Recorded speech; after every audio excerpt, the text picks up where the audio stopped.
नमस्कार। आप देख रहे हैं नव समाचार। आज की बात पूनम शर्मा के साथ। तनाव में इजाफा। यूक्रेन के साथ बातचीत बेनतीजा रहने के बाद रूस ने संभवतः कीव पर बड़ा धावा बोलने की तैयारी कर ली है। रूसी सेना का विशाल काफिला यूक्रेन की राजधानी कीव की ओर बढ़ रहा है। अमेरिकी कंपनी मैक्सर टेक्नोलॉजी ने उपग्रह तस्वीरों के जरिए यह खुलासा किया है। यह काफिला 64 किलोमीटर लंबा बताया गया है। कीव पहले ही कई रूसी हमलों को विफल कर चुका है। इसे देखते हुए लग रहा है कि रूस ने अब इस पर कब्जे की निर्णायक तैयारी कर ली है।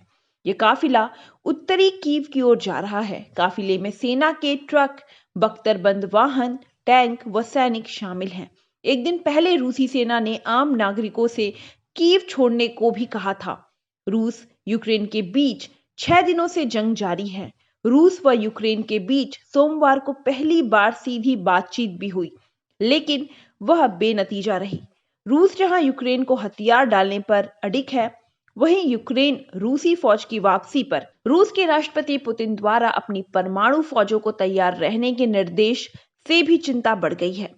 लगातार बढ़ते तनाव के बीच यूक्रेन में मौजूद भारतीय दूतावास ने सभी भारतीय नागरिकों को तुरंत कीव छोड़ने को कहा है। दूतावास की तरफ से जारी इमरजेंसी एडवाइजरी में कहा गया है कि भारतीय जिस हाल में हैं, उसी स्थिति में तुरंत शहर से बाहर निकल जाएं। वहीं यूक्रेन में फंसे भारतीयों को निकालने के लिए अब भारतीय वायुसेना की मदद ली जाएगी।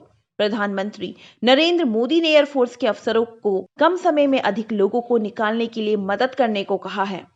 भारतीय वायुसेना ऑपरेशन गंगा में कई C-17 विमान तैनात कर सकती है। C-17 ग्लोब मास्टर ने अफगानिस्तान में अशांति के दौरान 640 लोगों को लेकर उड़ान भरी थी। भारतीय वायुसेना ने C-17 ग्लोब मास्टर विमान से भारतीयों को काबुल से 2 बार एयरलिफ्ट किया था।